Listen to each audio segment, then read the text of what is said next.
축구 경기를 보면 전반전과 후반전 사이에 하프타임이 있습니다. 한 번이라도 선수나 코치로 뛰어본 사람이라면 이 하프타임이 얼마나 중요한 시간인지 잘 알고 있을 것입니다. 하프타임은 첫째 휴식 시간입니다. 심장이 터지도록 열심히 뛴 사람에게는 단 5분의 휴식도 꿀처럼 달콤한 법입니다. 중간에 조금이라도 쉬면서 육체와 정신을 추스리는 사람과 그렇지 못한 사람과는 하늘과 땅 차이일 것입니다. 그리고 하프타임은 전반전을 돌아보며 후반전에 새로운 전략을 세우는 시간입니다. 아무리 이론적으로 잘 준비했더라도 실전하고는 전혀 다를 것입니다. 아무리 준비해서도 전혀 예상치 못한 그런 변수들이 실전에서는 수없이 튀어나오기 때문입니다. 하프타임은 실전으로 뛰었던 전반전의 실수와 성공, 그리고 상대방의 실수와 성공을 종합 분석해서 후반전을 준비하는 시간입니다. 전반전에 지고 있었다면 후반전에 역전하기 위해서 새로운 작전이 필요합니다. 그리고 전반전에 이기고 있었다면 후반전에 역전당하지 않기 위해서 또 작전이 필요합니다. 지나친 패배감이나 또 지나친 자만심은 그대로 패배로 이어질 수 있기 때문입니다. 우리가 지난 시간에 아이성 전투를 우리가 살펴보았습니다. 처음에는 교만한 마음으로 또 하나님께 묻지 않고 이렇게 해서 실패를 했지만은 하나님께서 또 도와주셔서 대반격에 성공한 이 여호수아가 이제 이스라엘 백성들을 북쪽으로 48km 떨어진 이 에발산이라는 곳으로 이스라엘 백성들을 이끌고 갑니다. 적군의 주둔지도 아니고 전쟁터도 아닌 곳으로 전민족을 이동시킨 것입니다. 이것은 이스라엘 전체 백성들에게 모두 상당히 뜻밖의 결정으로 다가왔을 것입니다. 속전속결, 이 타이밍이 굉장히 중요하잖아요. 이 전쟁이라는 것이. 이런 전쟁터에서 승기를 잡은 이스라엘이 계속 해야 될 일은 승기를 잡았을 때 계속 정복하고 나아가야 했을 것입니다. 적들은 물론 이스라엘 백성들도 이제 다음 성을 공략할 것이라 이렇게 다 생각하고 있었습니다. 그러나 여호수아는 가나안 정복 전쟁의 가장 큰 난관이었던 요단강 도하, 그리고 여리고 전쟁, 또 아이성 전벌에 정신없이 치러낸 이 이스라엘 군이 전반전을 간신히 끝마친 셈이라고 판단한 것입니다. 이스라엘은 지금 이기고 있었지만은 숨이 가빠서 헐떡이고 있었습니다. 여호수아는 이대로 후반전을 갈 수 없다는 것을 직감했습니다. 그래서 여호수아는 전 민족에게 육체적, 정신적으로 숨을 돌리고 전열을 재정비할 수 있는 하프타임을 선포했습니다. 그리고 이것은 무엇보다도 하나님께서 전임자였던 모세에게 이미 명하신 명령이었습니다. 약속의 땅 가나안 땅에 들어가게 되면은 그리심산과 에발산에 가서 축복과 저주의 말씀을 선포하라 하는 명령을 이미 모세 때 하신 것입니다. 우리 말씀 한 군데 같이 읽어보겠습니다. 이 주보 사이에 간지 보면 여러분들 친절하게 해놨습니다. 신명기 27장 4절에서 8절 말씀, 신명기 27장 4절에서 8절 말씀 한 절씩 교독해 보겠습니다. 너희가 요단을 건너거든 내가 오늘 너희에게 명령하는 이 돌들을 에발산에 세우고 그 위에 석회를 바를 것이며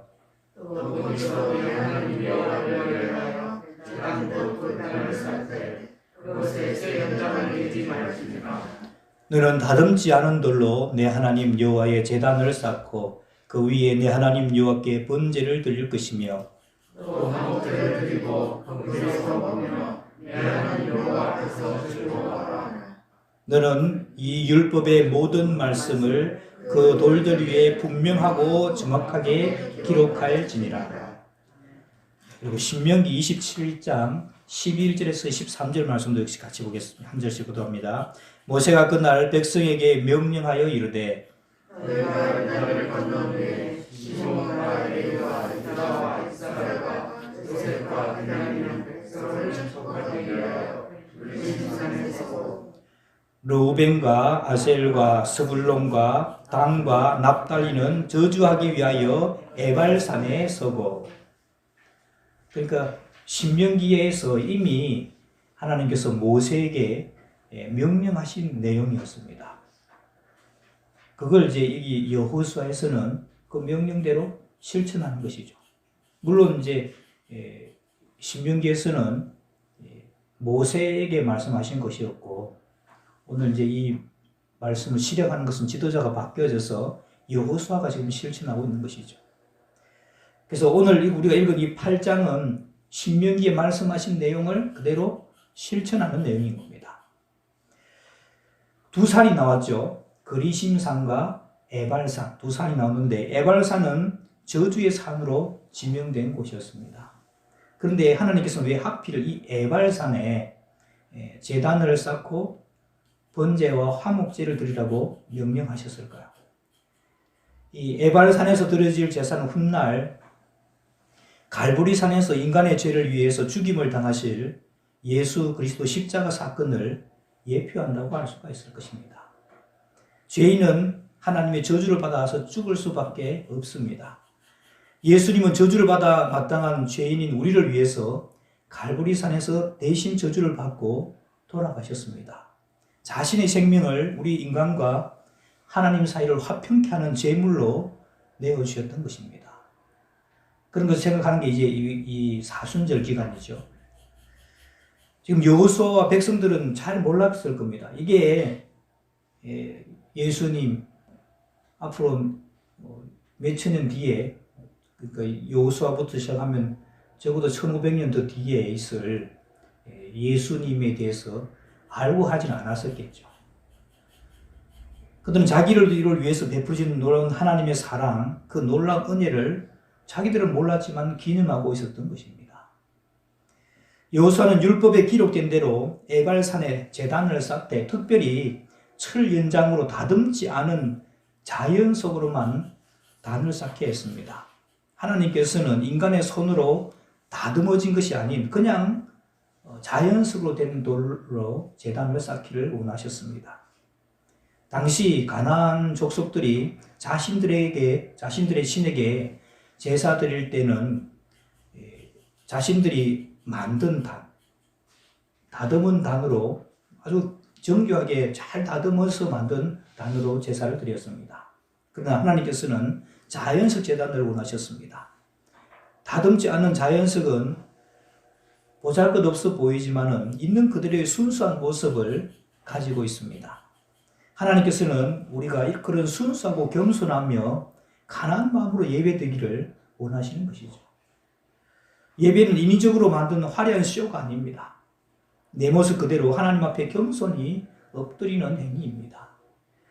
자연석으로 만든 제단 위에서 여호수아는 번제와 화목제를 드렸습니다. 그것은 하나님과의 교제를 다시금 새롭게 하는 행위였습니다. 지금 전쟁이잖아요. 전쟁을 멈추고 다른 모든 것을 제쳐둔 채 이스라엘 백성들을 전 민족이 이 에발산에서 제단을 쌓고 하나님께 예배하는 이 장면을 주목하시기 바랍니다. 그것은 가나안 정복 전쟁이 중요하지 않아서가 아닙니다. 무엇보다도 하나님 앞에 헌신과 친교의 시간을 갖는 것이 더 중요하기 때문입니다. 이것은 오늘날도 마찬가지입니다. 할 일이 없어서 시간이 많아서 우리가 하나님 앞에 나아가는 것이 아닙니다. 할 일이 너무 많기 때문에 또 그 일들이 하나같이 복잡하고 만만치 않기 때문에 숨이 찰 정도로 너무 시간이 부족하기 때문에 더더욱 우리는 따로 시간을 떼어서 하나님께 나아가고 하나님을 만나야 합니다. 그리고 단을 쌓고 하나님께 예배드린 뒤에는 율법의 말씀을 돌 위에 새겼다고 기록합니다. 고대 중동 지역에서는 왕이 큰 돌 위에 석고를 바르고 자기의 군사적인 위엄을 기록해서 자신의 위대함을 축하하는 것이 관례였다고 합니다. 여러분, 이집트의 그 피라미드도 왕들이 자기 신의 업적을 과시하기 위해서 만든 것이었습니다. 가나안의 가장 성들을, 강한 성들이죠. 이런 성들을 무너뜨린 이 이스라엘 군의 지도자 여호수아는 자신의 행적을 기록한 것이 아니라 하나님 말씀을 기록을 했습니다. 여호수아는 이스라엘 민족의 승리는 자신들의 힘이 아니라 하나님의 말씀에 순종한 결과임을 알았기 때문입니다. 우리는 대부분 중요한 것이나 항상 기억해야 할 것들은 적어서 잘 보이는 곳에 둡니다. 여러분, 교회 오신 여기 위에 앞에 글씨가 있죠. 중요한 말씀이기 때문에 가장 잘 보이는 곳에다가 달아놓은 것입니다. 가훈이라든지 회사에서는 사훈 같은 것을 좋은 액자에 걸어놓거나, 또 학창시절 때는 중요한 영어 단어들이나 요점들을 화장실이나 책상 앞에 붙여놓고 외웁니다. 새로운 땅 가나안 땅에 들어가서 적과 싸워 이기는 것보다 더 중요한 것은 이스라엘 백성들이 하나님의 말씀을 늘 기억하고 지키는 것이었습니다. 그래서 여호수아는 이미 시작한 가나안 전쟁 중에 모든 백성을 모아놓고 돌에다가 하나님의 말씀을 새겼습니다. 돌에다가 백성들이 알아볼 수 있도록 말씀을 새기는 작업은 보통 일이 아니었습니다. 모세의 율법을 돌에다 옮겨 적었으니 엄청난 시간과 노력이 들었을 것입니다. 그러나 여호수아의 지휘 아래 이스라엘 백성은 이 작업이 진행되는 동안 침묵하면서 그 과정을 다 지켜보았습니다. 오늘 사는 우리도 아무리 시간이 걸리고 힘이 들어도 항상 우리의 영혼 속에 하나님의 말씀을 새기는 작업을 쉬지 말아야 합니다. 시편 37편 31절 말씀에 그의 마음에는 하나님의 법이 있으니 그의 걸음은 실족함이 없으리로다. 그렇게 고백하고 있습니다. 영혼 속에 하나님의 말씀을 새긴 사람은 어둠 속을 걸어갈 때도 그 말씀이 발에 등불이 되어줄 것이라고 말씀하고 있습니다. 여러분은 얼마나 하나님의 말씀을 마음속 깊이 새기고 있습니까? 마침내 말씀을 새기는 작업이 끝나자 여호수아는 모세가 지시했던 대로 이스라엘 백성을 크게 두 그룹으로 나누어서 북쪽에 있는 에발산과 남쪽의 그리심산 앞에 서게 했습니다. 여러분 간지 보시면 그 그림이 나오죠. 르우벤 지파, 갓 지파, 아셀 지파, 스불론, 단, 납달리 지파는 에발산 앞에 섰고, 시몬, 레위, 유다, 이사갈, 에브라임과 므낫세, 이제 요셉 지파죠. 그리고 베냐민 지파는 그리심산 앞에 섰습니다. 그리고 두 산 사이에 있는 골짜기가 세겜 골짜기인데, 세겜 골짜기에 제사장과 레인들이 언약궤를 가지고 섰고, 그리고 그 주위에 이스라엘 리더들이 둘러섰습니다. 그리고 이스라엘 백성들은 모두 하나님의 임재를 상징하는 언약궤로 얼굴을 마주하고 섰습니다. 여호수아는 거기서 하나님이 주신 축복과 저주의 율법을 큰 소리로 낭독했습니다. 성경학자들은 이 골짜기가 자연적인 음향 조건이 매우 뛰어나서 하나님의 말씀을 낭독하기 아주 적합했다고 합니다. 그러니까 오늘날 하자면 마이크 없이 감을 찔러도 사람들이 들을 수 있었다는 것이죠. 모세의 율법의 모든 말씀을 하나도 빠짐없이 낭독했다는 것으로 봐서는 적어도 신명기에 있는 그 말씀들을 다 읽은 셈으로 보입니다. 아마도 한나절 이상은 걸렸을 것으로 보입니다. 그 긴 말씀을 여인과 아이들을 포함해서 또 외국인들까지도 모두 빠짐없이 듣게 했습니다. 아무도 하나님 말씀을 듣는 시간에 다른 일을 하지 않았습니다. 특히 민족의 지도자들이 제일 앞에 서서 귀를 기울여 들었습니다. 하나님의 말씀을 듣지 않아도 될 만큼 완전한 인간은 없습니다. 하나님의 지도자에게 있어서 가장 중요한 사명은 모든 사람으로 하여금 자신이 아닌 하나님을 바라보게 하고 자신의 말이 아닌 하나님의 말씀을 듣게 해주는 데 있는 겁니다. 하나님을 바라보며 하루 종일 말씀을 새기고 말씀을 듣는 이스라엘의 백성들의 모습은 우리 인생의 진정한 우선순위가 무엇이어야 하는 것을 보여주고 있습니다. 지금 여러분 해외에서는 전쟁이 일어나고 있죠. 나라와 개인 모두에게 있어서 전쟁만큼 절박한 상황은 없습니다. 이스라엘이 이런 바로 절박한 전쟁 상황이 있었지만 그들은 하루 종일 하나님의 말씀을 듣고 마음에 새겼습니다. 그들은 하나님의 말씀을 듣는 일에 최상의 가치를 부여했습니다. 이와 같은 자세는 앞으로 전개될 가나안 정복 전쟁에서 이스라엘이 다시는 아이성의 패배와 같은 그런 수치를 당하지 않고 연승할 수 있었던 비결이기도 합니다. 하나님의 말씀을 들을 시간이 없을 만큼 바빠서는 안 됩니다. 그것은 차를 몰고 다니느라 바빠서 기름을 넣을 시간이 없다고 하는 것과 마찬가지입니다. 기름을 제때 넣지 않으면 언젠가는 넣고 싶어도 넣지 못하는 상황에 막닥뜨리게 됩니다.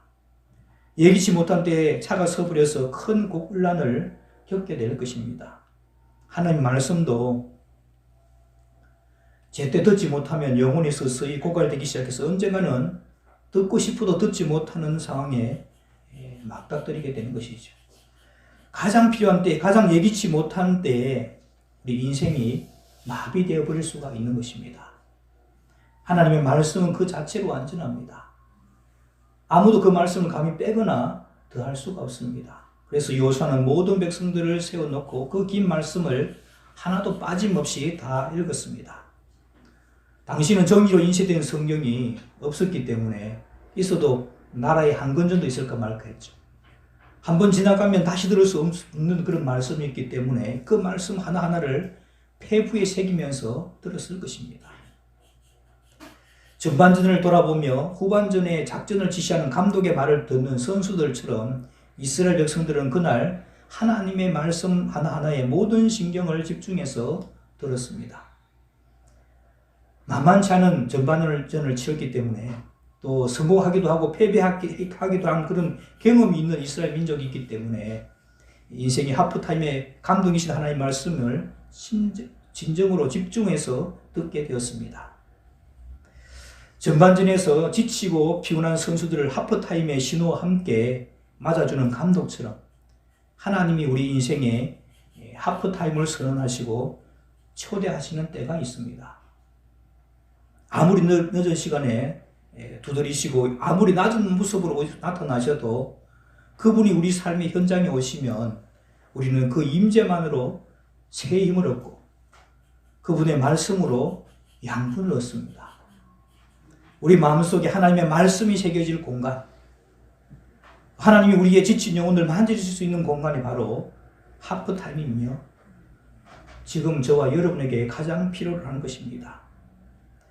이스라엘 백성들이 전쟁을 하는 급박한 그런 순간에 그 모든 것을 뒤로하고 하나님을 찾고 제단을 쌓고 제사를 드리며 그분의 말씀을 새기고 그 말씀으로 힘을 얻었던 것처럼 우리 역시 우리 인생 가운데 그분을 만나며 그분의 말씀을 듣고 그 말씀을 새기면서 새 힘을 얻는 하프타임의 시간이 필요합니다. 하프타임에서 여러분 한 것이 뭐가 있었습니까? 우리 이스라엘 백성들이 이 에발산에 가서 한 것이 있다면 세 가지로 정리할 수 있겠죠. 첫 번째는 제단을 쌓는 겁니다. 다듬지 않은 돌. 우리 자신의 그 모습 그대로 하나님 앞에 나아가서 우리 자신을 드리고 하나님과 만나는 것입니다. 그리고 두 번째는 그 돌에다가 하나님의 율법의 말씀을 새기는 것입니다. 돌에 새기면서 마음에 새기는 것이 중요하겠죠. 그리고 세 번째는 그 말씀을 듣는 것입니다. 그리고 들은 말씀이 우리에게 힘이 되어서 우리를 살아가게 하는 것이죠. 우리 역시 우리 인생을 살다가 지치고 힘들 때, 또 실패하기도 있고 성공할 수도 있을 때, 그때 하나님 앞에 나아가서 하나님과 만나며 그분의 말씀을 우리 속에 새기고 그분의 말씀을 듣고 우리 삶 가운데 실천해서 날마다 승리하는 우리의 삶이 될 수 있기를 주님의 이름으로 축원합니다. 기도하겠습니다. 하나님 아버지, 여호수아가 여리고성 전투, 아이성 전투를 마치고 전반전을 끝내고 하프타임을 맞이한 선수들처럼 하나님께 제사하며 하나님의 말씀을 새기고 그 말씀을 읽게 해서 말씀으로 무장하는 모습을 살펴보았습니다. 우리 인생에도 이 하프타임이 필요한 줄 압니다. 따로 시간을 내어서 주님을 만나고 그분의 말씀을 새기며 그 말씀을 들음으로 말씀으로 무장하는 하나님의 사람들 다 되게 하여 주옵소서. 예수님의 이름으로 기도하옵나이다. 아멘.